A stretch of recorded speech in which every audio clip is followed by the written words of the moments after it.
Hi hello నమస్తే.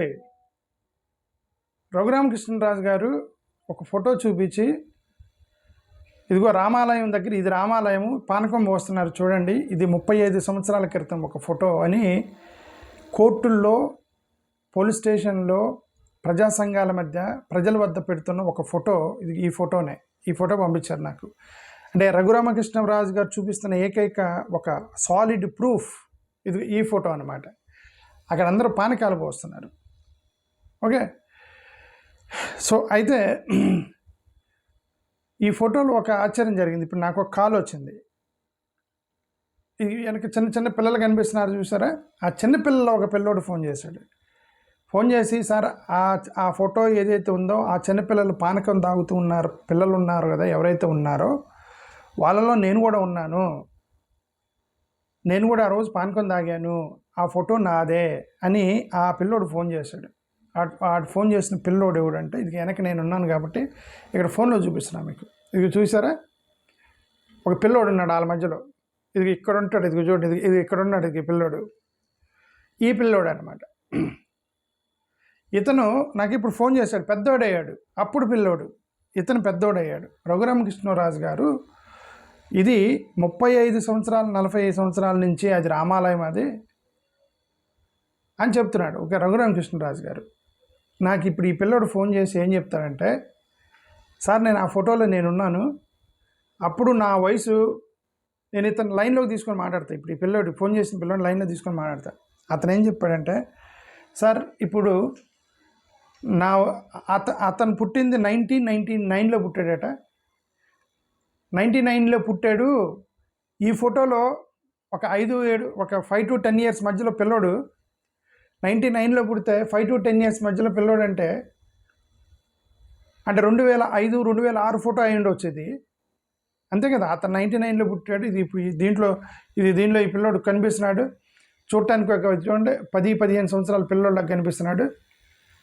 అంటే అప్పటికి 2005 2006లో ఫోటో అయి ఉండొచ్చు, 2005 2006లో ఫోటోలు అయి ఉండొచ్చు. అంటే ఇది 20 సంవత్సరాల నుంచి 15 నుంచి 20 సంవత్సరాల మధ్య ఫోటో అయి ఉండవచ్చు. జస్ట్ 20 నుంచి 15 to 20 ఇయర్స్ మధ్యలో ఫోటో చూపించి 30-40 సంవత్సరాల క్రితం ఫోటో అని రఘురామకృష్ణరాజు గారు క్లెయిమ్ చేస్తున్నాడు. ఆ పిల్లోడు వచ్చాడు, no I'm the witness because I'm there in the photo, that time my age is 10 years అని చెప్తున్నాడు ఆ పిల్లోడు. ఓకే, సో ఒక ఎవిడెన్స్ వచ్చింది. రఘురామకృష్ణరాజు గారు చేసి ఒక ఫాల్స్ క్లెయిమ్ అనేది ఇతను బయట పెట్టాడు. ఇప్పుడు ఒక పాయింట్ అది.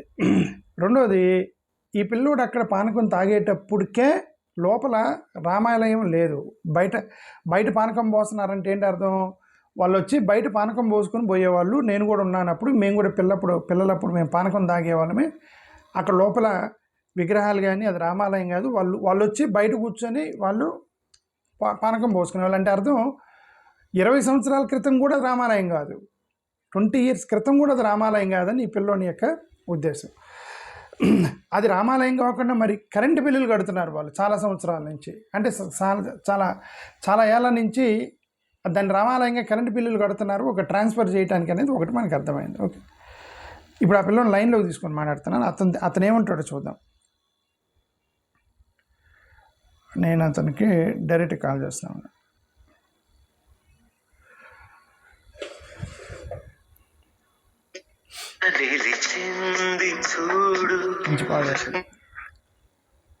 హలో, నమస్తే అమ్మ, నువ్వు లైన్లో ఉన్నావు, లైవ్లో మాట్లాడుతున్నావు నాతో ఇప్పుడు. నమస్తే సార్. నమస్తే. ఇప్పుడు నువ్వు ఆ ఫోటోలో ఉన్నానని నువ్వు నాకు ఫోన్ చేసావు, అవునా? అవును సార్, అవును సార్. నువ్వు ఎప్పుడు పుట్టావు? నేను 1999లో పుట్టాను సార్. అంటే ఇప్పుడు ఆ ఫోటోలో నువ్వు అప్రాక్సిమేట్గా 5 నుంచి 10 సంవత్సరాల పిల్లోడివి, అంతేనా? అవును సార్, ఒక 5-6 సంవత్సరాలు ఉంటాయి సార్. అంటే ఒక 2005 2006లో ఫోటో అయి ఉండొచ్చు అని నీ ఉద్దేశం? అవును సార్, అవును సార్. రఘురామకృష్ణరాజు గారు అది ఎన్ని సంవత్సరాల ఫోటో అని చెప్తున్నాడు? 30 సంవత్సరాల క్రితం సార్, 1995 అని చెప్పి అన్నారు సార్. 95లో ఫోటో అని చెప్తున్నాడు, 2005లో ఫోటో అని పట్టుకున్నాయి. అవును సార్, అవును సార్. ఓకే, మరి నీకు గుర్తుందా అప్పుడు మీరు 10 సంవత్సరాలు అంటే మరి అక్కడ లోపల అది రామాలయమే కాదని నీకు గుర్తుందా? నువ్వు పానకం తాగినావు అక్కడ? అవును సార్, నాకైతే గుర్తుంది సార్. చిన్నప్పుడు మేము అక్కడికి వెళ్ళి ఆడుకునేవాళ్ళం సార్. అదంతా అప్పుడు విగ్రహాలు ఉండి సార్, అవి ఎలా వచ్చి ఏంటని చెప్పి మా పూర్వీకులకు తెలుసు సార్. అక్కడ మాత్రం మేము ఆడుకునేవాళ్ళం సార్. అక్కడ మాత్రం ఎటువంటి కార్యక్రమాలు జరిగి కాదు సార్. పూజ కార్యక్రమాలు ఎప్పుడు జరిగి కాదు సార్. ఓన్లీ శ్రీరామనవమి రోజున సంవత్సరానికి ఒకసారి వచ్చి వాళ్ళు పానకాలు వేసేవారు సార్. నా చిన్నప్పుడు నాకు 5 సంవత్సరాలు ఉన్నప్పుడు 2005 ఆ సంవత్సరంలో. ఆ తర్వాత నుంచి మళ్ళీ ఆ ఫోటో అప్పుడు తీసుంటారు సార్. ఆ తర్వాత 1 సంవత్సరం 2 సంవత్సరాలు సేమ్ అలాగే చేశారు. సంవత్సరం వచ్చి ఆ తర్వాత అది కూడా చేయడం మానేశారు సార్. అప్పుడు మీరు ఏమని పిలిచేవాళ్ళు దాన్ని రామాలయం అనేవాళ్ళ, సత్రం అని? మేము అలాగ అనేవాళ్ళం కాదు సార్. అసలు అది అక్కడ వేప చెట్టు ఉండేది కదా సార్. అది ఆ వేప చెట్టుకి పూజలు చేసేవారు సార్. ఇంకోటి ఏంటంటే అది ఫస్ట్ నుంచి సత్రం ఉంది సార్. గొంతెనమ్మ గుడిని అప్పుడు అందుట్లో నందిని తయారు చేసి అక్కడ పెట్టారు. తర్వాత దాన్ని గొంతెనమ్మ గుడి అనేవారు. ఎక్కువ వేప చెట్టు, గొంతెనమ్మ గుడి ఈ రెండే అనేవారు సార్. మా పూర్వీకులు, మా తాతలు అయితే అది గ్రామ చావడి కింద యూజ్ చేశారు కాబట్టి దాన్ని గ్రామ చావడి సత్రం అని పిలిచేవారు సార్. మేము మాత్రం దాన్ని ఎప్పుడు రామాలయం అని చెప్పి ఎప్పుడు పిలవలేదు సార్ అసలు. ఇంకోటి గమనించుంటే ఆ ఫోటోలో ఎక్కడా సరే దాని మీద రామాలయం అని చెప్పి రాసలేదు సార్. అది నిజంగా అప్పుడు రామాలయం ఉంటే దాని మీద పేరు రాసి ఉంటది కదా సార్. ఇప్పుడుందా? ఇప్పుడు రాశారా రామాలయం అని? ఎప్పుడు రాశారంటే 2010లో. అది కూడా మా వాళ్ళే సార్. మా వాళ్ళు అక్కడ ఉన్న కొంతమంది పేర్లు రాశారు సార్ దాని మీద. కొంతమంది ఎందుకు రాస్తున్నారని చెప్పి పెద్దోళ్ళు అడిగినా సరే ఏం కాదులే అని చెప్పి కొంతమంది రాశారు సార్ అది. అంతేగాని సార్ అది రామాలయం అనేది కాదు సార్. అది నిజంగా రామాలయం ఉంటుంటే నిజంగా రామాలయం కట్టుకోమని చెప్పి మేము ఎంకరేజ్ చేస్తాం సార్. కానీ అది రామాలయం కాదు సార్. అది ఫస్ట్ నుంచి గ్రామ చావడి కింద సత్రం కింద యూజ్ చేశారు. తర్వాత అందరూ గొంతెనమ్మని అక్కడ తయారు చేసి గొంతెనమ్మ నాకు పండగ చేసేవారు సార్. సంవత్సరం ఖచ్చితంగా నా చిన్నప్పుడు ప్రతి సంవత్సరానికి ఒకసారి పండగ చేసేవారు సార్. చాలా గ్రాండ్ గా చేసేవారు సార్. గొంతెనమ్మకి సార్ దసరా టైంలో అనుకుంటా సార్ అప్పుడు చేసేవారు సార్. ఓకే, ఇప్పుడు చెప్పండి సార్. అక్కడ రామాలయం కడితే నీకేంటి ప్రాబ్లం ప్రస్తుతానికి? మాకు అసలు ఎటువంటి ప్రాబ్లం లేదు సార్. అది నిజంగా రామాలయం అయ్యి ఉంటే రామాలయమే కట్టండి సార్. ఇప్పుడు మా చిన్నప్పటి నుంచి మా పూర్వీకులు ఇక్కడ ఉంటున్నారు సార్. మాలపేట సార్, అది పెద్దపేట. మధుర స్మృతులు. అది అయ్యి ఉంటే వాళ్ళే కట్టమంటారు కదా సార్. అప్పట్లో అసలు మాలలకి రాముడిని ఎక్కడ చూపించారు సార్? మా పూర్వీకుల్ని దేవాలయానికి రానిచ్చారు సార్ మమ్మల్ని. ఎక్కడ రానిచ్చారు సార్? దేవుడు ఎలా ఉంటాడు మాకు తెలుసా సార్? కరెక్ట్ కదా సార్. మరి మాల దేవత ఎవరంటే గొంతెనమ్మ అంటారు సార్. ఎక్కడైనా సరే గొంతెనమ్మ అంటారు సార్. ఆవిడని దేవత కింద పూజించేవారు. గ్రామ దేవత ఆవిడే కాబట్టి, మాల దేవత ఆవిడే కాబట్టి. అప్పట్లో దేవుడిని ఎవరు చూపించారు సార్? అప్పట్లో కొంతమంది వయసు ఉన్నారు కదా సార్, కాములు వాళ్ళు పెద్దవాళ్ళు తీసుకొచ్చి పెడుతుంటే అప్పట్లో కూడా పెద్దవాళ్ళు వద్దన్నారని సార్. అక్కడ గుడి పడగొట్టేస్తున్నారు, కొన్ని రోజులు పెట్టి తీసుకెళ్లిపోతాం అని చెప్పి పెట్టారు సార్. అది ఆ తర్వాత కూడా అడిగితే తీసుకెళ్లిపోతాం అని చెప్పి ఆలస్యం చేశారు సార్. అప్పట్లో మా వాళ్ళు అంత చదువుకోలేదు, అంత లేదు కాబట్టి పెద్దోళ్ళని వద్దన్నా సరే కొంచెం వాళ్ళు పెద్దోళ్ళు కాబట్టి వాళ్ళు ఏమన్నా సరే మళ్ళీ ఏమన్నా బాధపడతారని చెప్పి వాళ్ళు కాదనలేక పెట్టనిచ్చేసారు అక్కడ విగ్రహాలు. అంతే సార్. సార్ నాకు ఒకటే అనిపిస్తుంది సార్, అప్పుడు మాలోళ్ళ మీద వీళ్ళందరూ అగ్ర కులాలు అందరూ సంబంధించిన వర్గాల వాళ్ళు ఆధిపత్యం చేశారు సార్. ఇప్పుడు మేము ఎవరిని ఏమీ ఆశించట్లేదు సార్. మా బతుకు మేము బతుకుతున్నాం సార్. మేము చదువుకున్నాము, మా కాళ్ళ మీద మేము నిలబడ్డాము. మా తల్లిదండ్రులు వాళ్ళు మమ్మల్ని చదివించారు కష్టపడి. మేము చదువుకుని మేము మా సొంతంగా మేము జాబులు చేసుకుంటున్నాం సార్. అలాంటిది ఇప్పుడు కూడా ఈ కాలంలో కూడా ఈ జనరేషన్ లో కూడా అగ్ర కులాలకు సంబంధించిన మా మీద పెత్తనం చేయడం ఏంటి సార్? ఇప్పుడు కూడా ఇంకా మమ్మల్ని తొక్కాలని చూడడం ఏంటి సార్ అసలు? కానీ ఇది హిందూ క్రిస్టియన్ గొడవ అంటున్నారు వాళ్ళు. అసలు హిందూ క్రిస్టియన్ గొడవ కాదు సార్. ఇక్కడ ఉన్న వాళ్ళు అందరూ చాలా మంది మారారు సార్. కొంతమంది క్రిస్టియన్స్ ఉన్నారు సార్, కొంతమంది ఉన్నారు. అప్పట్లో కూడా ఇలా రానివ్వడం వల్ల అప్పుడు క్రిస్టియన్ లో కొంతమంది కన్వర్ట్ అయ్యారు సార్. అంతే సార్. ఇక్కడ దీన్ని ఇప్పుడు ఫోన్లే సార్. క్రిస్టియన్ లో కొంతమంది కన్వర్ట్ అయ్యారు, వాళ్ళు క్రిస్టియన్స్ అంటున్నారు. Okay sir. వాళ్ళు అంతకుముందు ఎవరు సార్? వాళ్ళు మాలోళ్ళు కాదా సార్? వాళ్ళు మాలోళ్ళకి అసలు మాలపేట సార్. ఇది పెద్ద మాలపల్లి అనేవారు సార్ దీన్ని. మిమ్మల్ని అడిగి నేను గుడి కట్టాలా అంటున్నాడు. ఏమంటావు దానికి నువ్వు? సార్ ఇప్పుడు నాకు అదే అర్థం కావట్లేదు సార్. మా పేటలోకి వచ్చి మా స్థలం దగ్గరకు వచ్చి మమ్మల్ని అడగకుండా ఎవరెవరు చుట్టుపక్కల వాళ్ళు వచ్చేసి కట్టేస్తానంటే అది ఎంత దారుణమైన పరిస్థితి సార్. ఇప్పుడు అదే అంటున్నాను సార్. అప్పుడు మా మీద ఆధిపత్యం చేసి ఇప్పుడు మా మాట వినకుండా మా దగ్గరకు వచ్చి మా మీద ఆధిపత్యం చేస్తానంటే మా పరిస్థితి ఏంటి సార్? అసలు గవర్నమెంట్ ఎందుకు సార్ సైలెంట్ గా ఉంటుంది? ఎవరు మాట్లాడతలేదు. ముఖ్యమంత్రి గారు కానీ, ఉప ముఖ్యమంత్రి గారు కానీ, మంత్రి గారు కానీ ఎవరు సార్ ఎందుకు మాట్లాడట్లేదు సార్? ఇంకా ఎందుకు సార్ మా మీద ఆధిపత్యం చేస్తున్నారు? ఇంకా మమ్మల్ని హీనంగా చూస్తారా ఎందుకు సార్? అసలు ఈ జనరేషన్ లో కూడా మాకు ఎంత బాధగా ఉంటుంది సార్ చెప్పండి సార్. ఇక్కడికి వచ్చి మా పేటలో మాకు అనుమతులు లేకుండా మొత్తం సీసీ కెమెరాలు అయ్యి కడుతున్నారు. మా స్వేచ్ఛను మొత్తం వాళ్ళు లాగేసుకుంటున్నారు సార్. ఒక రకంగా మమ్మల్ని మానసికంగా చాలా కృంగదీసేస్తున్నారు సార్. అసలు ఈ జనరేషన్ లోనే ఇంత ఉందంటే పాత జనరేషన్ మా తాతలు వాళ్ళు ఎంత బాధ అనుభవించి ఉంటారు సార్. మాకు బాధ వస్తుంది సార్ నిజంగా. బయటికి వెళ్ళాలంటే వాళ్ళ పర్మిషన్ తీసుకుని వెళ్లాల్సి వస్తుంది. ఎక్కడికి ఏం చేసి మనశాంతిగా పడుకుంటారు గానీ తింటారు గానీ లేకుండా ఉన్నారు సార్. ఇష్యూ జరిగిన కానించి మమ్మల్ని చాలా కృంగదీస్తున్నారు సార్ పేటలో ఉన్న వాళ్ళని. ఒకసారి గమనించండి సార్, గవర్నమెంట్ వాళ్ళు మా దృష్టికి రండి సార్, ఇక్కడికి వచ్చి ఎంక్వైరీ చేయండి సార్ అది ఏంటనేది. మా ఇక్కడ ఉన్న ప్రజలను అడగండి సార్, పెద్దపేటలో నివసించే ప్రజలను అడగండి సార్ అక్కడ ఏంటి అసలు అది ఏంటి అని. మమ్మల్ని మా మీద ఇంత ఆధిపత్యం ఎందుకు సార్ ఇప్పటికి కూడా? మనం బతకనివ్వరు సార్ మమ్మల్ని. అర్థం చేసుకోండి సార్, గవర్నమెంట్ తెలియజేయండి సార్. మా మాట ఎవరు వింటలేదండి సార్. అప్పుడు కూడా ఇష్యూ జరిగినప్పుడు కూడా మా దగ్గరకు వచ్చి ఎవరు ఏ మీడియా వాళ్ళు ఎవరే రాలేదు. మేము చాలా మంది మీడియా వాళ్ళకి మెసేజ్లు పెట్టాం, ఫోన్లు చేసాం, ఎవరు రాలా. ఇప్పుడు మీరే చెప్పారు కదా, ఇది ఆధిపత్య కులాల యొక్క ఇది. నేను గత 5-10 సంవత్సరాల నుంచి చెప్తున్నాను, 5-10 years నుంచి చెప్తున్నాను అసలు ఈ దేశంలో మత గొడవలు లేవు, అన్ని కుల గొడవలేనా అని. అవును సార్. కానీ ఇప్పుడు ఫస్ట్ టైం నాకు సపోర్ట్ చేసే ఒక వ్యక్తి నువ్వే ఆ లైన్లోకి వచ్చి నువ్వు కరెక్ట్గా ఇది కుల గొడవ సార్, మత గొడవ కాదని కరెక్ట్గా అర్థమయ్యేటట్టు చెప్పావు. అవును సార్, నిజంగా ఇది కుల గొడవే సార్, కుల వివక్ష సార్ మా మీద. ఇంకా కరెక్ట్ మాట్లాడావు. ఇప్పుడు అక్కడ రాజకీయ నాయకులకి ఎవరికన్నా మీరు ముఖ్యమంత్రి గారికి చెప్పడానికి ప్రయత్నం చేశారా మీ ఊరు నుంచి, మీ మాలపల్లి నుంచి? సార్ మాకు ఎక్కడికి వెళ్ళినా సార్ ఇక్కడ ఇష్యూ జరిగిన కాడి నుంచి మేము పెట్టిన కేసులు తీసుకోవట్లేదు సార్. మేము ఎవరి దగ్గరికి వెళ్ళి ఏం చేసి మమ్మల్ని బయటకు రానివ్వట్లేదు సార్. మాకు బంధించేసారు సార్. మమ్మల్ని ఏదైనా మాట్లాడుతుంటే వాళ్ళ మీద కేసులు పెట్టేసి వాళ్ళని రాదాంతం చేసేస్తున్నారు సార్. అన్యాయంగా చాలా మంది మీద కేసులు పెట్టేసి జైలు పాలు చేశారు సార్. సరే, ఎనివే డోంట్ వరీ. నేను చాలా రోజులు నేను చెప్తున్నాను, ఇది పోలీసులు మన చేతిలో ఉండవు, వ్యవస్థలు మన చేతిలో ఉండవు, అధికారులు మన చేతిలో ఉండరు, డబ్బులు మన చేతిలో ఉండవు. ఒకే ఒక ఓటు ఉండిద్ది, ఆ ఓటు కూడా వాళ్ళ చేతిలో పెడతాం మనం. పుస్తకాల్లో చదువుకున్నాను సార్, భారతదేశం అంటే దానికి ఒక చరిత్ర ఉందని చెప్పి, ఇటువంటి మతాలకి కులాలకు సంబంధించిన అన్ని వర్గాలు ఉంటాయి ఇక్కడ అందరం అని చెప్పి చాలా గొప్పగా చదువుకున్నాను సార్ నేను చిన్నప్పుడు. భారతదేశం అంటే అలాంటి దేశం కాదు సార్. ఇప్పుడు పెద్దయిన తర్వాత కులాలు ఎవరైతే అగ్ర కులంలో పుట్టారో, ఎవరికైతే ఎక్కువ స్థాయి ఉంటుంది, ఎక్కువ కులంలో పుట్టారో వాళ్ళే చలాయిస్తారు సార్ భారతదేశాన్ని అని పెద్దయిన ఇప్పుడు అర్థమవుతుంది సార్ నాకు. తక్కువ కులంలో పుట్టడం మా దురదృష్టమా సార్? దేవుడు ఎవరిని ఎక్కడ పుట్టిస్తారో ఆయన చెప్తాను సార్ అదంతా. అలాంటిది మేమేం తప్పు చేశాం సార్? తక్కువ కులంలో పుడితే మమ్మల్ని ఎంత శోభ పెట్టాలా సార్? మాకు స్వతంత్రం లేదా సార్? భారతదేశంలో 1940లో స్వతంత్రం వచ్చేసింది అన్నారు, ఇప్పటికీ రాలేదు సార్ ఇంకా స్వతంత్రం. మాకు చాలా బాధ కలిగింది సార్. భారతదేశం అంటే నేను ఇలాగా ఇంత గొప్పగా చదువుకున్నాను నా చిన్నప్పుడు పుస్తకాలు వాటిల్లో. ఇంత కుల వివక్ష భారతదేశంలో ఏంటి పరిస్థితి? దీన్ని హరికట్టే వాళ్ళు ఎవరు లేరనిపిస్తుంది సార్ నిజంగా. అంటే కుల వివక్ష చూపించే వాళ్ళు పుస్తకాల్లో రాయరుగా, మేము కుల వివక్ష చూపిస్తున్నామని. చేయలేదని పుస్తకాల్లో రాసుకుంటారు, రాసింది వాళ్ళే కదా. అవును సార్, అదే సార్.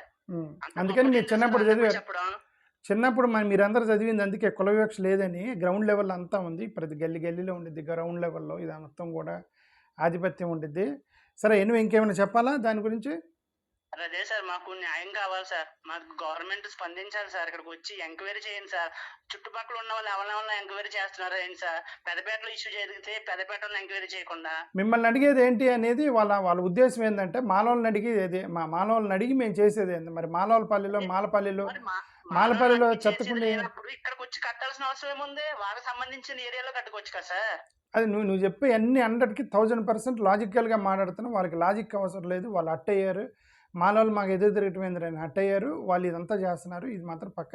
అంటే మాలవులుగా పుట్టితే ప్రశ్నించకూడదా సార్?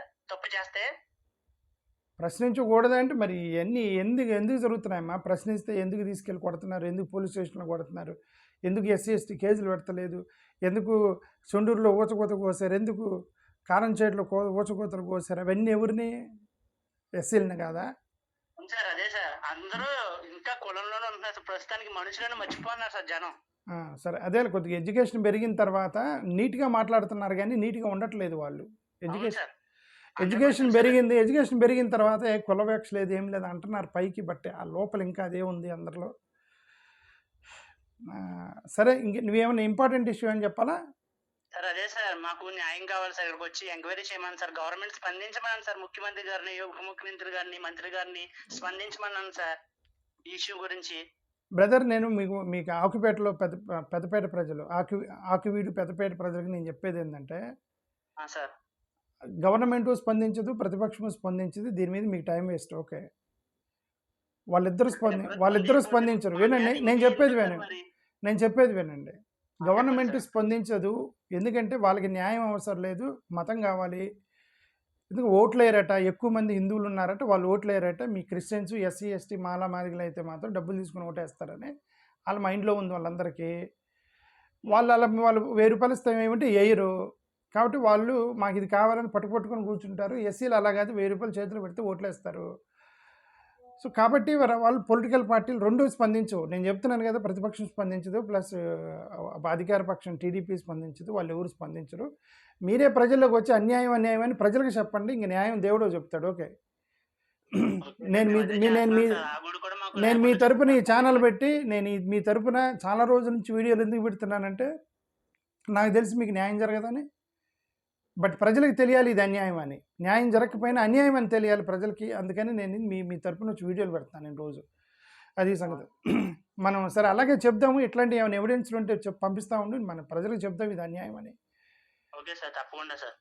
ఒకవేళ గవర్నమెంట్ మనసు మార్చుకొని వీళ్ళకి న్యాయం చేద్దామని ఒకవేళ గవర్నమెంట్ అయినా ప్రతిపక్షమైనా వస్తే అప్పుడు చూద్దాం. Okay sir. Okay, thank you sir. Thank you brother.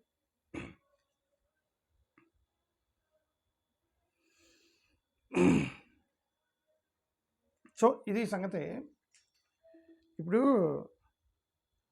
ఆ రోజు పానకం తాగడానికి వెళ్ళిన పిల్లోడు ఇంత ఫైరీ అయ్యాడు, ఫుల్గా